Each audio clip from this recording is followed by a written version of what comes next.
Really? Dude? Internet of Things devices again? I decided to go back and touch on the Internet of Things devices security, and you might ask why, and well, that's why. My wife brought this neat package home. It's got a couple of plugs in it. And these little plugs, you plug them in and they're outdoor safe, and then you connect them to your home network, and they've got a schedule on her and a timer, and you can just turn your lights on or turn your lights off from anywhere. So it really got me going back to this Internet of Things stuff that we've talked about before, and there's a playlist here. But this is a pretty good example of how not only are the Internet of Things devices getting more and more pervasive, but they're getting cheaper and cheaper. And it's the cheaper and cheaper that made me want to go back and talk about this again. So let's talk about the Internet of Things and Internet of Things safety for 3 reasons that I want to go back and talk about it. The first of it is kind of in a COVID world. The most salient point of any kind of security system is your attack surface, or your threat surface. In other words, if you've got a house and you've only got one door, then people can only get in one place, and there's only one place that you have to harden. But if you've got doors and windows and garage doors and all these other places, those are more places that somebody can break into your home. The same thing is true of your network. If you have a network with a whole lot of Internet of Things devices and smart televisions and plugs and timers and light bulbs and hubs, those are all vulnerabilities or weaknesses where someone can attack your network. So in the COVID world, that network security posture has changed significantly for homes and for small businesses. For homes, because you got more people at home and have had more people at home doing things on the internet. And for small businesses, and especially small and medium businesses, they've got employees that are working from home. So if you're an employee working for a company and you're working from home, or you're a company that has people working from home, doesn't matter which side it's on, your threat surface is a great deal larger than it used to be, because you've got a whole lot of other access points out there that are now de facto part of your network. In other words, if you're a home person and you're connecting to the business, and the business gets a ransomware problem or a malware problem, you may pick it up at your home, and vice versa. If you're a business, you got somebody at home and they get attacked, that attack is on your network. There's a story out this week about a VPN provider that had really poor VPN security. About 600,000 VPN instances are easy to hack into. So don't assume that VPN answers your problem. So the first part is, under COVID-19 and the expansion of Internet of Things devices, is the attack surface, or the threat surface, is a great deal larger than it was not long ago. The second thing, as I talked about a minute ago, is the nature of the risk. There's more and more of these devices open, so your threat surface individually is higher, and because these devices are getting more useful and less expensive, then the nature of the risk, you really need to pay attention to the nature of the risk. To some extent, the Amazon products, the Amazon Echoes and Amazon Dots and the Google Home and the Ring doorbells and the Nest things were mostly run on United States networks. These cheaper devices are not run on United States networks. Those plugs that I just showed you, they have a timer function and they have a scheduling function. At the cost of that device, the scheduling function does not resist on the device. In other words, there's not a programmable chip on that device that you're programming the schedule into. It is listening to the internet. That schedule sits out there on the web someplace, and most likely, almost certainly in the case of the plugs that we've got, that server that's telling that device what to do and what not to do is in China.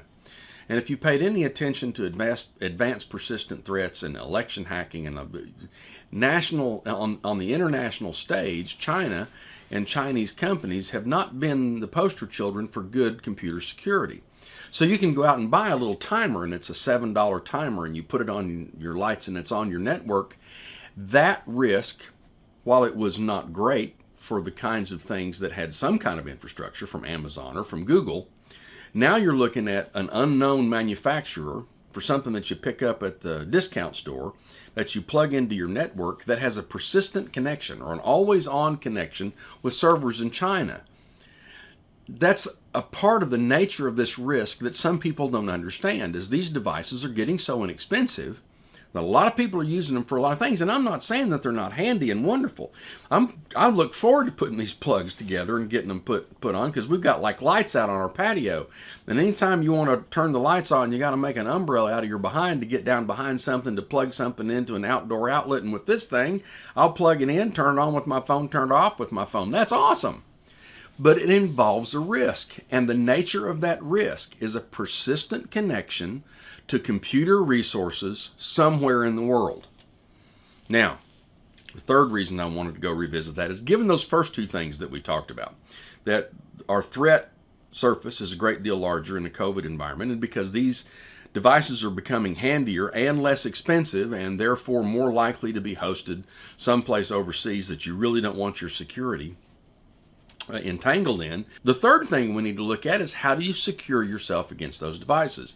Now, I talked about it before up here, but I ran across a really new and a really neat and a really cool idea, and the light plugs that my wife just brought home reiterated that idea, so I wanted to bring it up in a video and talk about it. We talked earlier about, if you have a guest network, that you want to segment your network. You want to segment your home network and put all of your Internet of Things devices on a guest network, at least, at a very minimum. Put a guest network together and put all that stuff on a different network than your high value items. And that means your Alexas and your smart televisions and anything that's an persistent internet connection that segregates the stuff that's important to you. And that means your tax returns and your financial data and your health records and all that, from those Internet of Things devices that are on the internet.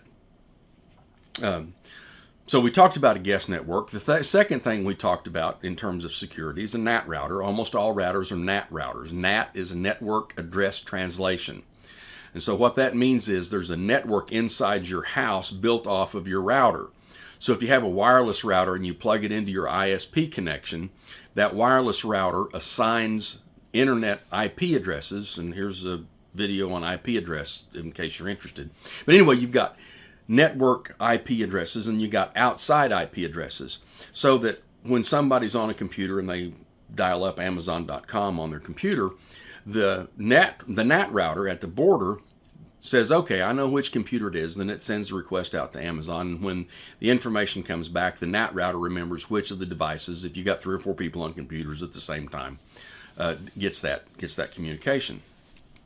That provides kind of a natural firewall, because that device that you're using isn't really exposed straight out to the internet, because it has to go through the network address translation of the router.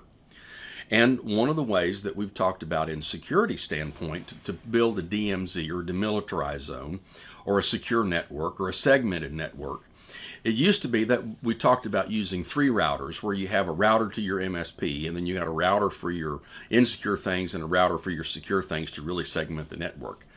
Well, it turns out that may be overkill.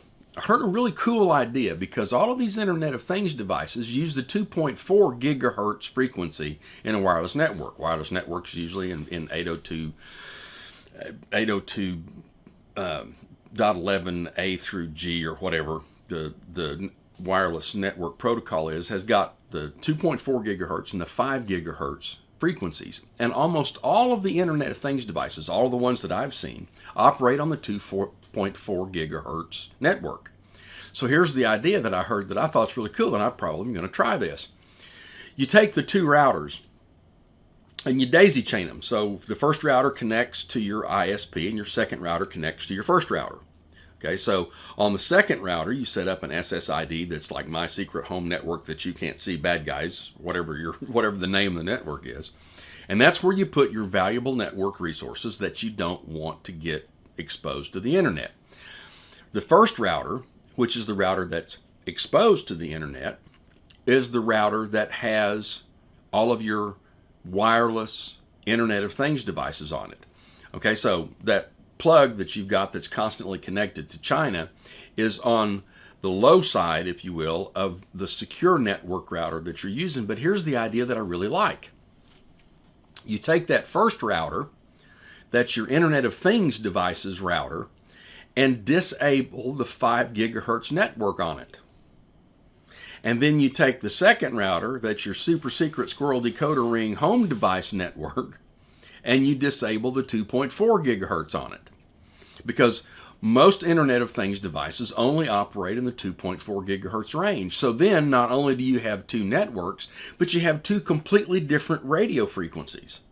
I thought that was a really cool idea. And that, along with the fact that we've got some more plugs and that they're cheap and that we're in a COVID world, made me want to go back and readdress Internet of Things security. So if you have Internet of Things devices in your home, and you probably do, take some time to figure out how you're going to connect them in such a way that you're secure from getting hacked, because a lot of security researchers think it's just a matter of time before we have a catastrophic attack through some Internet of Things protocol that nobody's aware of yet that they're going to hack, and it's going to be a bad thing. So really pay attention to that Internet of Things security. Look at the old playlist that I put together. If you find this content helpful, hit the subscribe button below, mash the like, share it with your friends, and we'll see you again soon. Leave some comments if you got questions on how to configure your network, because I think it's getting more and more important.